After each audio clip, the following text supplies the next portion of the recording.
Caro povo de Deus, hoje celebramos São Tiago Apóstolo. E para nós como igreja, é sempre um momento muito especial celebrar um apóstolo, porque é o fundamento dentro da nossa evangelização. São Paulo, ele exorta que não seja colocado outro fundamento.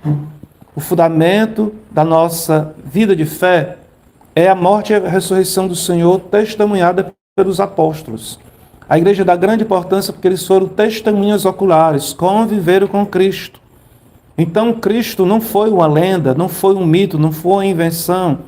Teve pessoas que conviveram com Ele, viveram com Ele, comeram com Ele, participaram da sua paixão, viram o seu sofrimento e também testemunharam aquilo que é altamente surpreendente, a sua ressurreição. Já pensou uma pessoa ter morrido e de repente se levantar e aparecer e conversar com os seus familiares e amigos? Então essa ressurreição do Senhor foi algo extraordinário, mas também não foi uma ressurreição como da filha de Jairo, que ressuscitou para morrer de novo. Não foi uma ressurreição como a de Lázaro, que morreu para ressuscitar de novo. Foi uma ressurreição para a vida eterna. E é nessa ressurreição do Senhor que todos nós haveremos de ressuscitar. Porque o batismo também nos comunica o Espírito Santo, o Espírito de nosso Senhor. E aquele Espírito que ressuscitou nosso Senhor haverá também de nos ressuscitar. Nós caminhamos nesta esperança.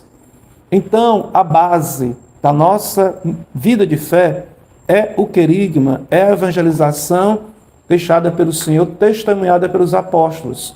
E nós não podemos colocar outra coisa no lugar dessa base. Diz São Paulo que a base da nossa fé é então o querigma, que nós dizemos, a morte e a ressurreição do Senhor é a base da catequese, é a base da teologia, é a base de todo o fundamento da igreja. Não tem sentido a gente querer ser uma igreja com outro fundamento, com outras histórias, com outras filosofias, perde totalmente o sentido. E São Paulo, ele nos dizia e alertava, se aparecer um anjo para vocês, anunciando um outro evangelho, que esse anjo seja anátema, quer dizer, que não se aceite, que se recuse, que se rejeite completamente, que seja condenado aquele tipo de ensino e aquele tipo de anjo. Porque um anjo de Deus, ele não vai comunicar algo que seja contrário ao evangelho. Porque os anjos e os santos, a igreja, estão a serviço dessa palavra que o Filho de Deus, que o próprio Deus veio nos comunicar. Então seria completamente algo, vamos dizer, estranho que uma coisa muito espiritual, muito santa, viesse dizer, não é assim não, já pode mudar, isso aí já foi para outros tempos. Eu fui recebido uma vez na Alemanha por uma família muito querida.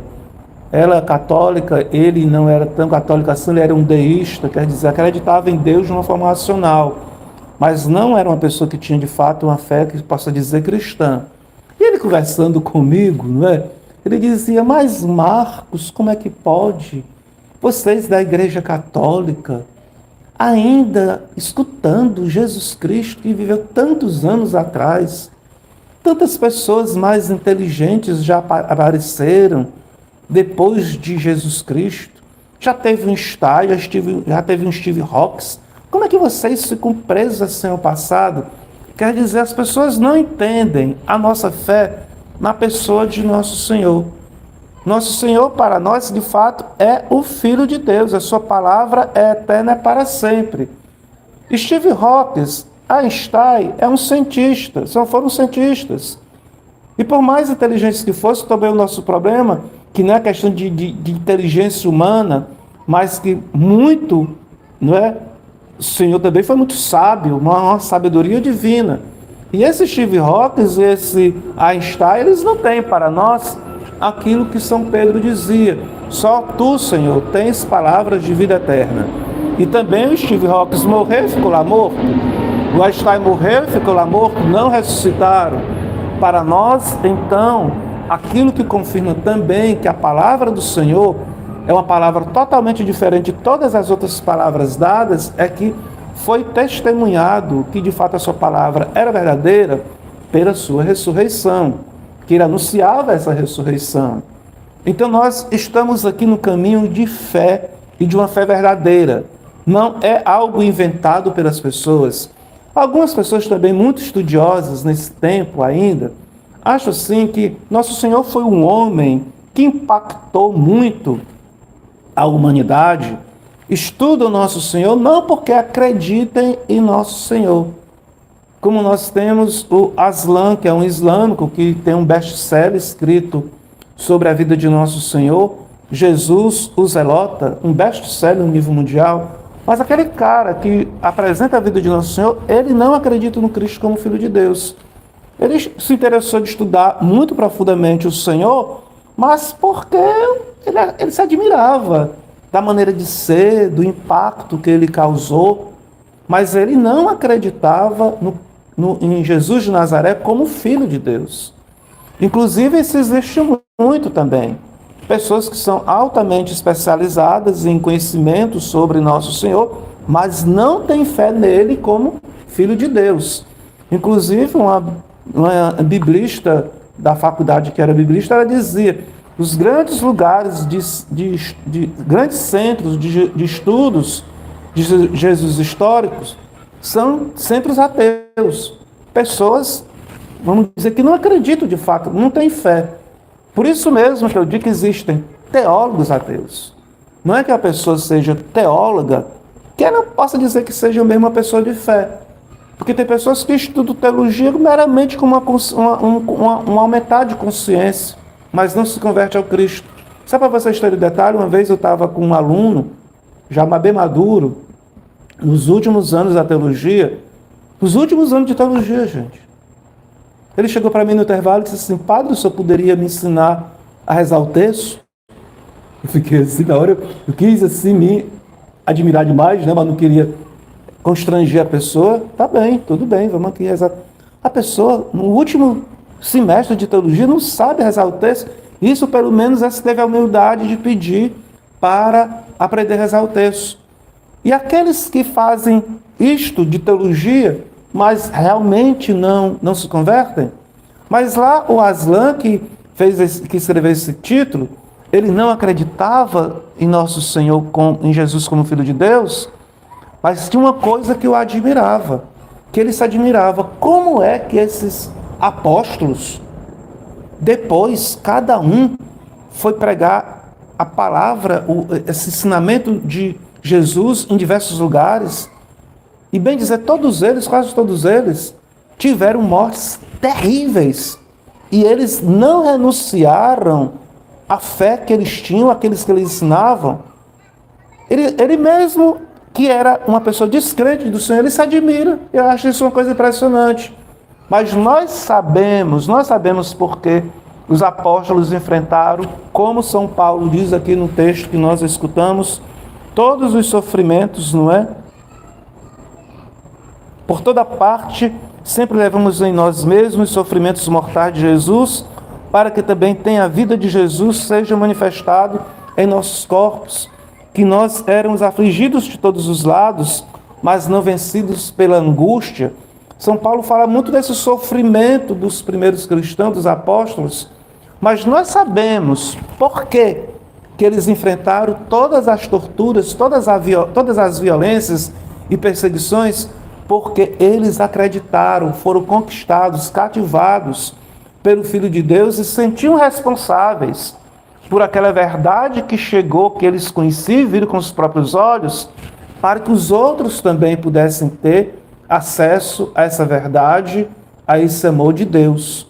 Então nós estamos também celebrando um homem, um apóstolo, que tanto foi testemunha do Senhor, como derramou o seu sangue, é considerado um dos primeiros apóstolos que foi martirizado. Tantas coisas que eu poderia dizer aqui das leituras de hoje, que são belíssimas. Queria apenas registrar aqui no Salmo: os que lançam as sementes entre lágrimas ceifarão com alegria.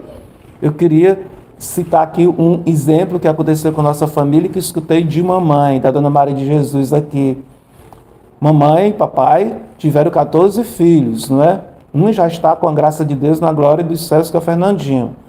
Quando a primogênita, a Flora, se formou em engenharia civil, e nós fomos aqui para um grande ginásio da cidade para a formatura da Universidade Federal do Ceará, a mãe lembrou estas palavras do Salmo, não é? Os que lançam as sementes entre lágrimas ceifarão com alegria, porque ela e papai passaram muitas dificuldades para ter a graça da primeira filha se formando, e depois todos os outros também se formaram.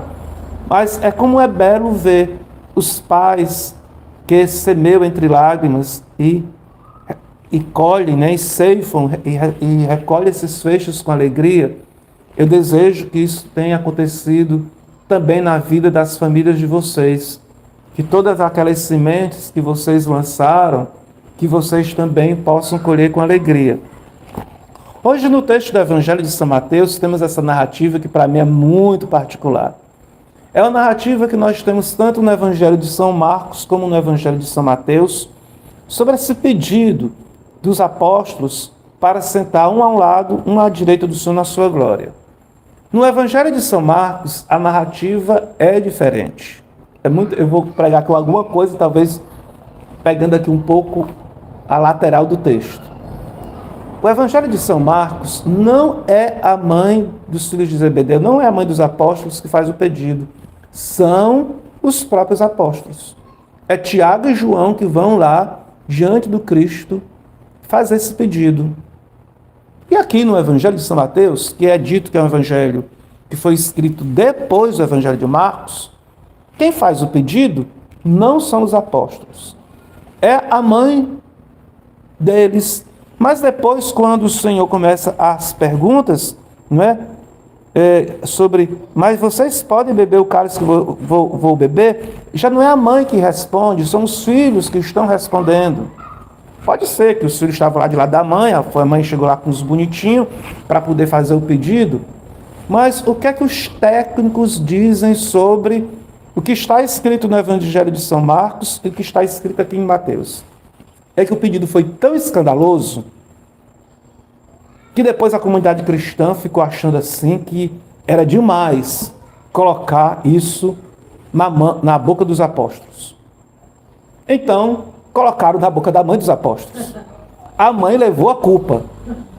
Mas que, muito provavelmente, quem fez o pedido não foi a mãe, foi os próprios apóstolos. Mas eu queria falar um pouco, era sobre isso, sobre a culpa ser colocada na mãe.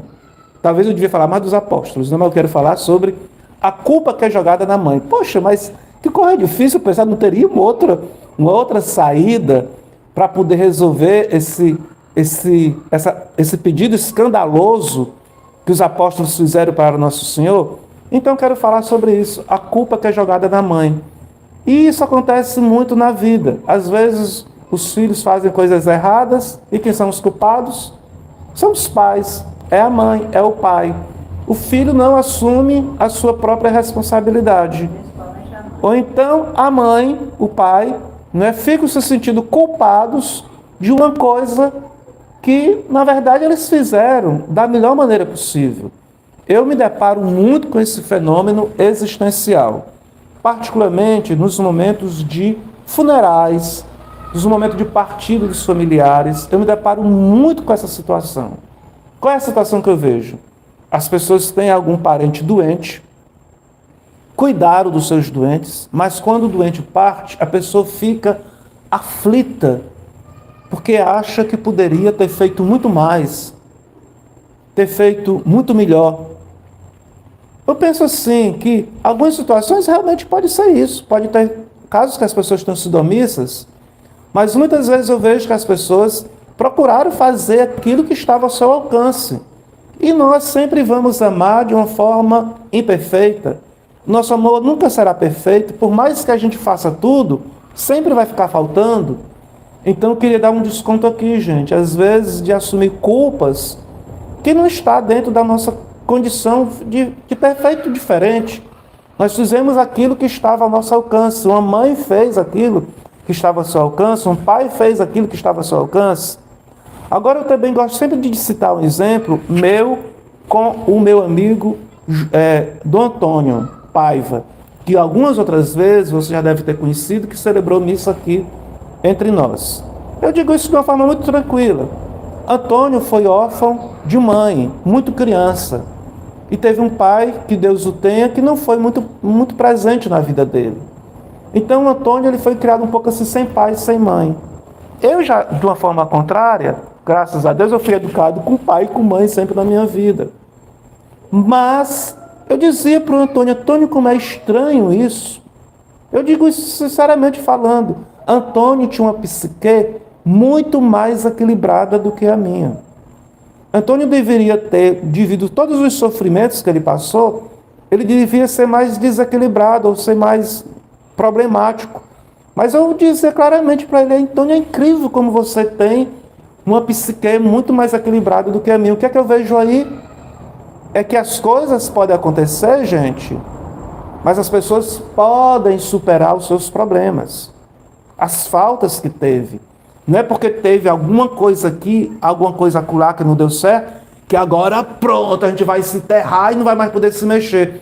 Porque também, hoje em dia, as pessoas são educadas no vitimismo, me permitam, que qualquer coisa que aconteça, ficam todas assim, sem se reagir. Então, se nós somos vítimas ou tivemos algum problema dentro da nossa vida, nós temos como superar, nós temos como perdoar e não ficar jogando culpas em terceiros, na mãe, no pai, no cachorro, no gato. Nós precisamos assumir as nossas próprias decisões e responsabilidades dos nossos atos. Então, aqui, um pouco para pensar sobre esse negócio de ter jogado a culpa na coitada da mãe dos apóstolos. Eu acho que a mãe fez tudo de possível para ser tudo 10. Outra coisa estranha é que Tiago era irmão de João. Ora, João foi também evangelista, e é dado que João, aqui, pelo Evangelho de São João, ele era muito amado do Cristo, ele era um discípulo amado, ele foi uma pessoa que foi toda educada no amor. Você vê as cartas de São João, só fala de amor, fala de amor, fala de amor. Toim. Olha como era São João. Metido, dado a orgulho. Era orgulhoso.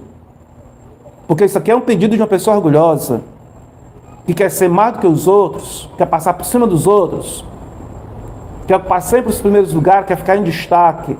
Isso aqui não é uma coisa muito cristã, como o próprio Senhor depois vai criticar. Quer dizer, o próprio João, que é muito depois lá, que se apresenta muito cheio de amor, ele teve que passar pela escola do Cristo. Ele teve que aprender com o nosso Senhor o verdadeiro amor. E também assim nós precisamos entrar na escola de amor do Cristo, descobrir o verdadeiro amor, não é?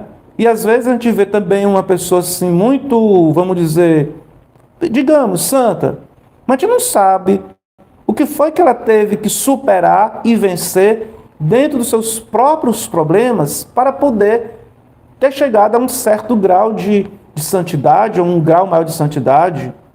Nunca isso vai acontecer, que a gente avance na santidade de berços esplêndidos de papo para o ar.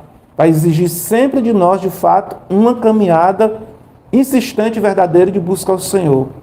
Aqui dentro do texto do Santo Evangelho, o grande problema é que os apóstolos fazem um pedido para estar em destaque mais do que os outros. E os outros não gostam porque estavam achando que eles estavam querendo ser demais dentro do grupo. Nosso Senhor viu que estava havendo uma disputa, estava havendo uma competição, eles não estavam entendendo o que era para ser, que era preciso, e é isso que nós precisamos aprender como discípulos, que nós precisamos nos colocar como servos uns dos outros. Também na oração, na apresentação do missal romano, diz que São Tiago viu, testemunhou a ressurreição da filha de Lázaro, Nosso Senhor no Monte Tabor e o Getsêmani. A beata Ana Catarina Hermerich fala sobre essas situações, particularmente no Getsêmani. Ela diz que lá no Getsêmani, Nosso Senhor, quando vai subir para o Monte das Oliveiras para orar, ele vai com os apóstolos, num determinado local, está lá nos evangelhos, isso está lá nos evangelhos, se a gente for prestar atenção, pode procurar lá. Nosso Senhor sobe lá no Monte das Oliveiras, deixa um grupo lá num determinado local.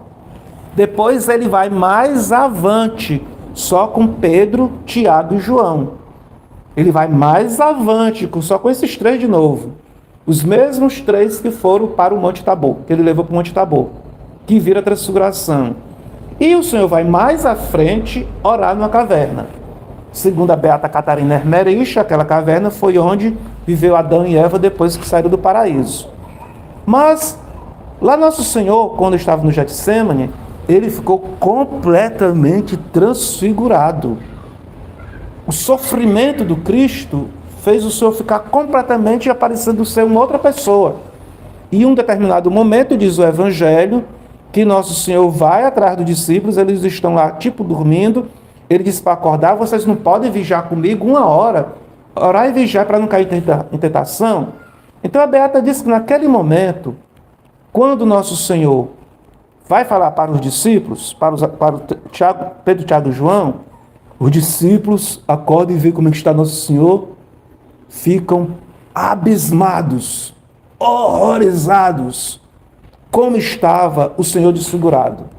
E ela diz que eles só suportaram ver o Senhor naquela situação porque eles tinham visto o Senhor na transfiguração.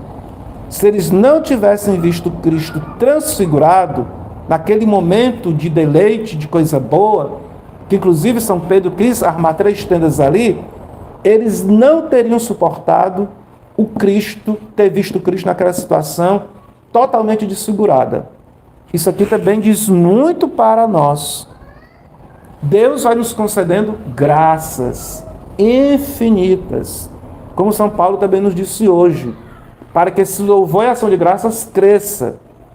E quando a gente passar por situações de Getsêmani, a gente não ficar desesperado, a gente não ficar arrasado, a gente se lembrar do Tabor das nossas vidas com o Senhor, como diz aqui São Paulo na sua carta.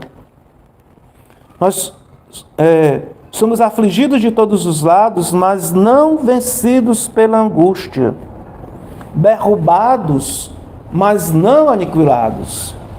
Os discípulos estavam lá no Getsêmani, Tiago estava lá no Getsêmani com seu irmão e com Pedro, estavam derrubados com aquela visão que eles tiveram do Senhor em tanto sofrimento e tanta angústia, mas não estavam aniquilados.